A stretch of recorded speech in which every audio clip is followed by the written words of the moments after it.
Hello students, this is our 11th chapter, that is enhancement of food production. So in this part of the video we will study about, in the previous part we were studying about alcoholic beverages, that is how they are produced. तो हम लोग ने ये वाला part complete किया. We have studied in the last video एक tubular tower fermenter के बारे में स्टडी किया था, which is used for scale production of alcohols. Okay. Several traditional drinks and foods are also made through fermentation by yeast. We know this. Today, a traditional drink of the coastal region in South India is made by fermenting the sugar sap extracted from palm plants and coconut palm. The famous wine of Goa, traditionally known as Feni, is made by fermenting fleshy pedicels of cashew fruits. Clear? Now, here it is a diagram of tubular tower fermenter. तो alcohol ऊपर होता है, नीचे ferment होते हैं और यहाँ पे ईस्ट के मूवमेंट होते हैं, हीट एक्सचेंजर पंप होते हैं. So this diagram is very important. ये डायग्राम एग्जाम्स में पूछा है in previous papers also. Okay. Then second है production of organic acid. Microbes are also used for the commercial and industrial production of certain organic acid. Microbes को क्यों use करते हैं? For the commercial and industrial production of certain organic acid.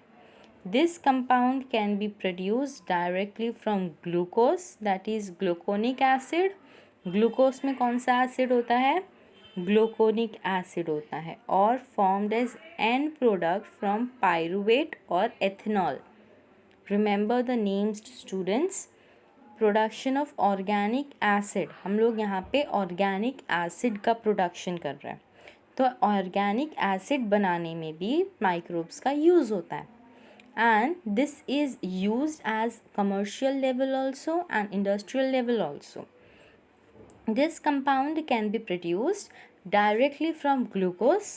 Glucose में है gluconic acid, या फिर formed as end products from pyruvate or ethanol.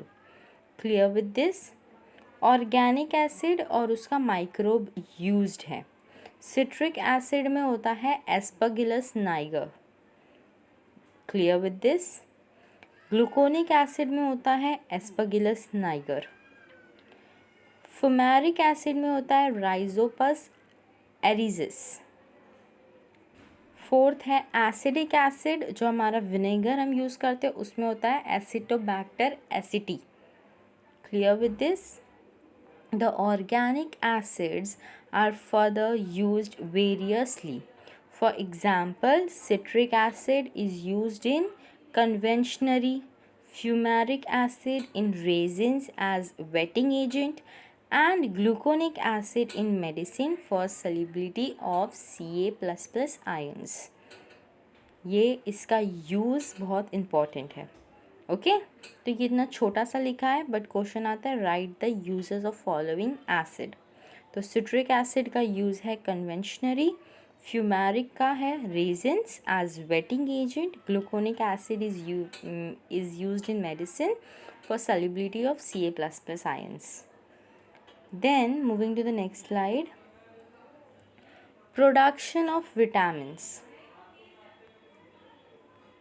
Vitamins are some organic nitrogenous compound. एक ऐसा organic nitrogenous compound है which are capable of performing many life sustaining functions inside our body. जो बहुत सारे process करने में हमारी बॉडी में हेल्प करता है. This compound can not be synthesized by humans except vitamin D. Vitamin D हमारा खुद हमारी बॉडी बनाती है, बट दूसरे विटामिन्स हमारी बॉडी खुद से बना नहीं पाती है. We have to give our body that vitamins, we have to serve them, and therefore they have to be supplied in small amounts in the diet. Clear with this?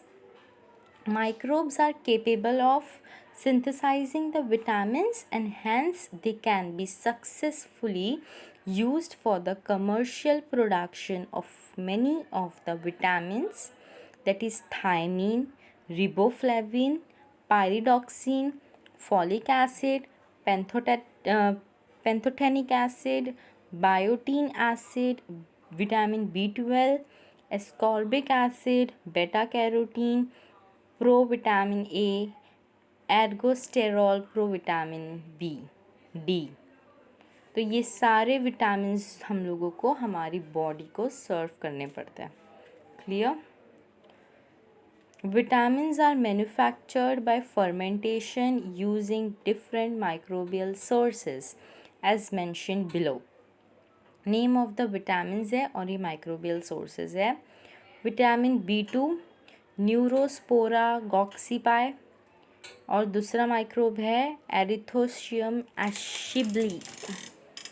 Vitamin B12 में होता है Pseudomonas D nitrificans. Vitamin C में हम लोग पहले ही पढ़ चुके थे, एस्परगिलस नाइगर होता है। विटामिन C किस में होता है? सिट्रिक एसिड होता है विटामिन C में। तो जब सिट्रिक एसिड में एस्परगिलस नाइगर होता है तो विटामिन C में भी एस्परगिलस नाइगर होता है।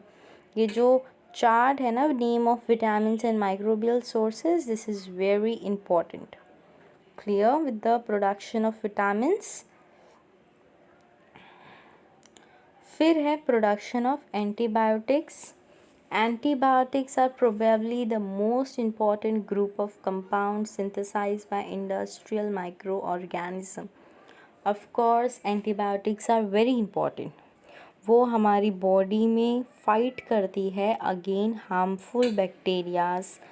तो antibiotics are the most important group of compound that is synthesized by industrial microorganism.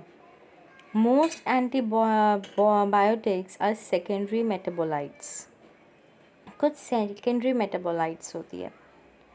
They have therapeutic importance and are used in medical treatment. Theoretical importance है और वो medical treatment में use होती है।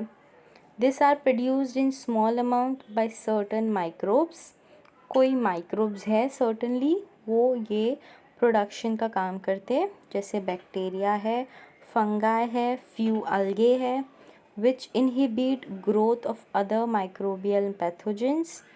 Therefore they are used in medicine. The antibiotics are antibacterial, antifungal, antiviral etcetera. Antibacterial का काम क्या है? बैक्टीरिया, जो हार्मफुल बैक्टीरिया बॉडी में जब एंटर कर लेते हैं तो उनसे फाइट करने का काम है एंटीबैक्टीरियल का। एंटीफंगल क्या करती है? जो फंगस, हार्मफुल फंगस हमारी बॉडी में है उनसे फाइट करने का काम करता है एंटीफंगल। वैसे ही एंटीवायरल है, जो वायरसेस हमारी बॉडी में घुस जाते हैं तो उनसे फाइट करने का काम कौन करता है? एंटीवायरल बैक्टीरिया करता है, एंटीवायरल एंटीबायोटिक्स करता है। तो antibiotics have greatly improved our capacity to treat deadly diseases such as plague, whooping cough, diphtheria, leprosy etcetera. ये सारी बीमारी दूर हो चुकी है with the help of antibiotics. Antibiotics का प्रोडक्शन अगर नहीं होता तो ये सारी डिजीज़ेस से फाइट करना ह्यूमंस के लिए पॉसिबल ही नहीं होता। So antibiotics are very important compound for a human body. Clear with the production of antibiotics? Moving forward, some common antibiotics and their microbial sources are listed below. तो Chloromycetin, जिसका microbial source है स्ट्रेप्टोमाइस वेनिजुले। फिर है erythromycin, जिसका है स्ट्रेप्टोमाइस एरिथीरियस। फिर है penicillin, जिसका है पेनिसिलम क्रूसोजेनम। स्ट्रेप्टोमाइसिन, जिसका है स्ट्रेप्टोमाइसिस ग्रीसियस। ग्रीसियोफल्वीन, जिसका है पेनिसिलम ग्रीसियोफल्वम। बेसिट्रेसिन, जिसका है बेसिलस लिचेनिफॉर्मिस। लास्टली है ऑक्सी टेट्रासाइक्लिन या टेरामाइसिन, जिसका है स्ट्रेप्टोमाइसिन ऑरिफिशियंस। ये सारे नाम याद रखना बहुत इम्पॉर्टेंट है स्टूडेंट्स, ये एग्ज़ाम्स में भी पूछते हैं। These are some antibiotics and the microbial sources. Moving forward, production of enzyme. In living beings, enzymes play a very key role in metabolic reaction and therefore these are essential for the survival of such beings. Such beings नहीं है वो, human beings है, okay? तो human beings के अंदर enzyme का role बहुत ज़्यादा इम्पॉर्टेंट है हमारा मेटाबॉलिक फंक्शन के होने के लिए। मेटाबॉलिज्म क्या है? Conversion of food into energy. Metabolism होने के लिए एंजाइम का रोल बहुत इम्पॉर्टेंट है, बहुत ही की रोल है। Enzymes are protein. एंजाइम क्या है? प्रोटीन है which is known as bio catalyst. Catalyst क्या होती है? जो रिएक्शन को फास्ट होने में हेल्प करती है, वो काम करती है catalyst. Catalyst is a booster, okay. तो एंजाइम्स ऐसा प्रोटीन है which is known as bio catalyst to their ability to promote reaction more quickly at body temperature and more efficiently. Clear with this? Many microbes synthesize and excrete large quantity of enzyme into the surrounding medium. बहुत सारे microbe synthesise करते हैं and secrete करते हैं large quantity of enzyme into the surrounding medium. Using this feature of this tiny organism, many enzymes are produced commercially. These enzymes are amylase, cellulase, protease, lipase, pectinase, streptokinase, and many others. Moving to the next slide. Several industrial sectors use enzyme from microorganism for specific application. ये clear हुआ? In the textile industries, enzymes are able to improve the quality of the fabric. Fabric की quality improve करने के लिए. In the pulp and paper industry, they are involved in biomechanical pulping and bleaching. Paper को bleach करना पड़ता है तभी वो वाइट होते हैं, तो enzymes are used in pulping, pulp निकालने के लिए, and bleaching. In the food industry they are used in fermentation processes for the production of bread and drinks such as wine and beer. Also, they participate in the extraction of substances such as carotenoids and olive oil. Lipase क्या एक type का enzyme है. Lipases are used in detergent industries because they have superior cleaning properties. You have to remember this point. Lipase के पास superior cleaning property है. Lipase are used in detergent industries because they have superior cleaning properties. Increasing the brightness and removing of oil stain. उस brightness को increase करने के लिए and उसके जो स्टेन्स है उसे रिमूव करने के लिए लाइपेस का काम है.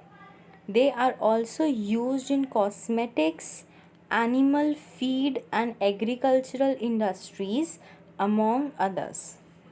Following are the few example of enzyme used in industrial food processing. तो ये सारे एग्जाम्पल्स हैं. पहले इन्वर्टेस में क्या है? साइक्रोमाइसिन सेरेविसे यूज़ होता है. पैक्टिनेस में सेक्लोरोटीनिया लाइबर्टाइन या फिर एस्परगिलस नाइगर. लाइपेस में कौन सा माइक्रोब है? ये इम्पॉर्टेंट है student. Candida lipolytica. I repeat, Candida lipolytica. Cellulose में ट्रिकोडर्मा कॉनिगी. तो ये सारे name of enzyme and microbial use हैं इनका. फिर एक है gibberellin reproduction. Gibberellin is a group of growth hormone mainly produced by higher plants and fungi. They are produced by higher plants. जो बड़े प्लांट्स होते हैं वो लोग प्रोड्यूस करते हैं और फंगाई प्रोड्यूस करते हैं. to promote growth by stem elongation. Important, ये लोग क्या करते हैं, stem elongation में help करते हैं. Then the first gibberellin was isolated by two Japanese scientists, Yabuta and Sumiki, in 1938 from rice seedling infected with the fungus Gibberella fujikori. Clear with this? Fungus का नाम है Gibberella fujikuroi. Okay, then about 15 different types of gibberellins have been isolated. 15 different type of gibberellins है. Gibberellins have many practical application. They are used to induce parthenocarpy in apple, pear, etc. Parthenocarpy क्या हो गया, seed निकालने के लिए. Okay, they are used in breaking the dormancy of seed. Dormancy का मतलब you all know. And also in inducing flowering in long day plants. LDP plants में ये लोग फ्लावरिंग भी इंड्यूस करते हैं, क्योंकि मोस्टली फ्लावरिंग कब होती है, रात के वक्त होती है. They are also used to enlarge the size of grape fruit. Grape fruit का जो साइज़ है उसे बढ़ाने में भी जिब्रेलिन का काम है. फिर सेकेंड है microbes in sewage treatment. Okay, what are the uses of microbes in sewage treatment. Sewage is a matter carried off in drainage. Sewage का मतलब क्या होता है, जो वेस्ट मटेरियल, जो वेस्ट वाटर होता है हमारे घरों से जाता है. ओके, घरों से या इंडस्ट्रीज से जो हमारा यूरिनेट करते हैं हम लोग, और जो वेस्ट प्रोडक्ट्स होते हैं वो सारे आते हैं सीवेज में. या फिर जो हम लोग यूटेंसिल्स वॉश करते हैं वो भी आता है सीवेज में. तो सीवेज क्या है, it is a matter carried off in drainage. It is a municipal waste containing human excreta. ये म्युनिसिपल वेस्ट है क्योंकि हमारी गवर्नमेंट सीवेज को कंट्रोल करती है. It is a municipal waste containing human excreta, household waste, dissolved organic matter and even pathogenic microbes. Pathogenic microbes में क्या होता है, bacteria, viruses, protozoa, nematodes and microfungi. Pathogenic microbes में कहाँ से आते हैं, जो हॉस्पिटल से जो वेस्ट होते हैं, जो डिजीज्ड पर्सन के होते हैं, तो वो तो पैथोजेनिक माइक्रोब्स होते हैं.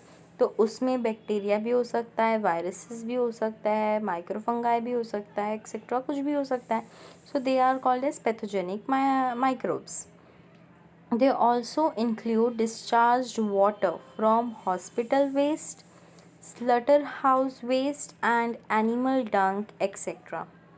Discharge from industrial waste contains toxic dissolved organic and inorganic chemicals. Tannery, pharmaceutical waste, etc. are also add to sewage. ये सारी चीज़ें मिला के होती है sewage. Clear. Composition of sewage. What is the composition of sewage? Sewage consists of approximately 99.5% to 99.9% water and 0.1 to 0.5% inorganic and organic matter in suspended and soluble form. Clear with this? Approximately 99 से 99.5 से 99.9% water होता है और 1% 0.1 से 0.5% होता है inorganic and organic matter, जो कि सस्पेंडेड होता है, या तो उसके अंदर गिरा हुआ होता है या फिर उस सल्यूबल फॉर्म में होता है. ये हो गया सीवेज का consistency. Composition of sewage varies depending upon the waste of type of waste discharge into water from different industries. उसका कंपोजिशन अलग होगा ना. घर का सीवेज अलग होता है, हॉस्पिटल का सीवेज अलग होता है, इंडस्ट्रीज़ का सीवेज अलग होता है. तो कंपोजिशन ऑफ सीवेज हम लोग ऐसे पर्टिकुलरली नहीं बता सकते कि सीवेज का कंपोजिशन होता क्या है. राइट, क्योंकि हर एक चीज़ का कंपोजिशन अलग है। तो सी composition of sewage varies depending upon the type of waste discharged into water from different industries. For example, textile, chemicals, pharmaceuticals, dairy, canning, brewing, meat packing, tannery, oil refineries and meat industries etc. Meat industries etcetera. तो ये हो गया composition of sewage. Moving forward, micro organisms in sewage. कितने micro organisms present होते हैं हमारे sewage में? Various type of micro organisms are also present in sewage. बहुत सारे टाइप के माइक्रो ऑर्गेनिजम्स होते हैं जो हमारे सीवेज में प्रेजेंट होते हैं। Bacteria, viruses, fungi, protozoa, nematodes, algae etc. are found in sewage. Clear? However, their number and type fluctuate depending upon the sewage composition and the source of sewage. उनका number और उनका type, मतलब कितने ज़्यादा bacteria है और कौन से टाइप के बैक्टीरिया है, वो तो फ्लक्चुएट होता है कि सीवेज कौन से टाइप का है उस पर डिपेंड करता है, और सोर्स ऑफ सीवेज पे भी डिपेंड करता है कि कौन से सोर्स से आ रहा है। घर से अगर सीवेज आ रहा है तो घर का सीवेज के अंदर उतने हार्मफुल बैक्टीरियाज नहीं होंगे, बट अगर हॉस्पिटल से आ रहा है या कोई इंडस्ट्रीज से आ रहा है तो उस सीवेज में of course harmful bacterias present होंगे। रॉ सीवेज में contain millions of bacteria per ml। जो रॉ सीवेज होता है उसके अंदर मिलियंस ऑफ बैक्टीरिया होते हैं। This include coliforms, fecal streptococci, anaerobic spore forming bacilli and other types originating in the intestinal tracts of human. Then before wastewater is made available for human use, इससे पहले कि waste water human के use में वापस आए, क्योंकि वो जो सीवेज का वाटर होते हैं उसे रिसाइकलिंग करते हैं, तो before waste water is made available for human use it has to be treated properly. उस वाटर को एकदम ध्यान से ट्रीट करना पड़ता है, so as to remove organic matter, inorganic salt and pathogens as well. Sewage treatment processes include 4 basic steps as follows. ये 4 basic step होते हैं। पहला होता है preliminary treatment.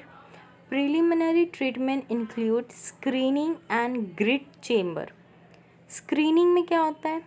Sewage and waste water contains plenty of suspended floating materials, coarse and solid particles along with dissolved substances. बहुत सारे जो ऐसे सब्सटेंसेस होते हैं जो ऊपर ऊपर तैरते हैं, तो इसको पहले फिल्टर करते हैं या रिमूव करते हैं। The suspended objects are filtered and remove. This is done in screening chamber. The sewage is passed through screens or net in the chamber. कोई स्क्रीन से या कोई नेट से इस सीवेज को पास करते हैं, तो ऐसे करने से जो सस्पेंडेड ऑब्जेक्ट्स है वो निकल जाएंगे। लार्जर सस्पेंडेड और floating objects are held back in the screening. Clear with this? Moving to the next, screening chambers. They have to be removed before the biological treatment. फिर सेकेंड आता है हमारा ग्रिफ्ट chamber. After screening के बाद जो filtered sewage है is then passed into series of grit chamber. फिर वो ग्रिट चेम्बर में पास करते हैं। ये chamber, this chamber contain large stone that is pebbles and brick ballast. इस चेम्बर के अंदर लार्ज स्टोन होते हैं, ब्रिक बैलिस्ट होते हैं। ब्रिक के मतलब ऐसे दीवार जैसे होती है। तो जो कोर्स पार्टिकल्स जो सेटल डाउन होते हैं बाय ग्रेविटी, ये सारे निकल जाते हैं। Thus, passage of filtered sewage removes much of the coarse particulate matter. ये स्क्रीनिंग करने से फर्स्ट जो हमारा मेथड है प्रिलिमिनरी ट्रीटमेंट, इसमें दो टाइप हो गए हमारा, एक स्क्रीनिंग हो गया, एक ग्रिट मैटर चेम्बर हो गया। तो यहाँ पे जो भी सस्पेंडेड पार्टिकल्स होते हैं वो सारे निकल गए। ये हो गया प्रिलिमिनरी ट्रीटमेंट। सबसे पहला ट्रीटमेंट वाटर के साथ ये हो रहा है। मूविंग फॉरवर्ड, सेकेंड ट्रीटमेंट है प्राइमरी ट्रीटमेंट या फिर physical treatment. After the preliminary treatment the sewage water is pumped into the primary sedimentation tank. उसे एक टैंक में डालते हैं, उसका नाम है primary sedimentation tank. The sedimentation of suspended solid और organic matter occurs in this tank. इसका मतलब क्या है, जो भी सस्पेंडेड सॉलिड, जो भी सॉलिड और इनऑर्गेनिक मैटर है वो इस टैंक के नीचे सरफेस पे आके सस्पेंड हो जाएगा। About 50 to 70% of the solid settle down. There is reduction of 30 to 40% in number of coliform organism. ये ऑर्गेनिज्म यहाँ पे रिडक्शन हो रहा है इसका। The organic matter which is settled down is called primary sludge, which is removed by mechanical operated device. जो matter नीचे की तरफ सेटल हो गया है उसको निकाल देते हैं, which is settle down is removed.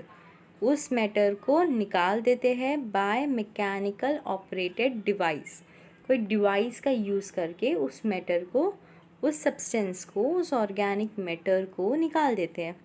The supernatant effluent in the primary sedimentation tank still contains large amount of dissolved organic matter and microorganism which can then be removed by the secondary treatment.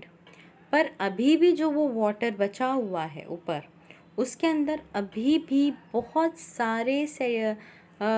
सारी impurities हैं जिसे निकालना बाकी है। जो supernatant in the primary sedimentation tank, supernatant मतलब जो बचा हुआ वाटर है उसके अंदर अभी भी बहुत सारे इम्प्योरिटीज़ है। It contains large amount of dissolved organic matter and microorganism which can be then removed by secondary treatment. अभी क्या किया हम लोग ने, प्राइमरी ट्रीटमेंट किए। अब हम लोग सेकेंडरी ट्रीटमेंट करेंगे। सेकेंडरी ट्रीटमेंट को बोलते हैं biological treatment. The primary effluent is passed into large aeration tanks. Here it is constantly agitated mechanically and air is pumped into it. अब यहाँ पे उस पानी को, जो भी वो सीवेज है उसको कॉन्स्टेंटली एजिटेट करते रहते हैं। एजिटेटेड मतलब उसे घुमाते रहते हैं मैकेनिकली, और उसके अंदर एयर पंप करते हैं। Aerobic bacteria grow vigorously and forms flocs. Flocs क्या है? Flocs are the masses of bacteria held together by slime and fungal hyphae to form mesh like masses. ये क्लियर हो गया? उसमें अब फ्लॉक्स बन जा रहे हैं। This aerobic microbe consume the major part of the organic matter present in the effluent as they grow. अब यहाँ पे क्या हो रहा है, बहुत ज़्यादा बैक्टीरिया ग्रो हो रहे, फ्लॉक्स बन रहे हैं, तो ड्यू टू इसके वजह से क्या हो रहा है, biochemical oxygen demand of the effluent is significantly reduce.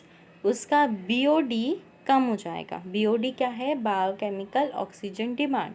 Agitate करने से और मैं क्या एयर पम्प करने से उसमें बैक्टीरिया, एरोबिक बैक्टीरिया ग्रो रहे हैं। एरोबिक बैक्टीरिया ग्रो होने से फ्लॉक्स बन रहे हैं। फ्लॉक्स एक बार बन गए तो उसका BOD कम हो रहा है। BOD is biochemical oxygen demand. अब हम लोग फोर्थ टाइप इसका नेक्स्ट वीडियो में पढ़ेंगे। So thank you students, I hope you understand and we will continue in the next video.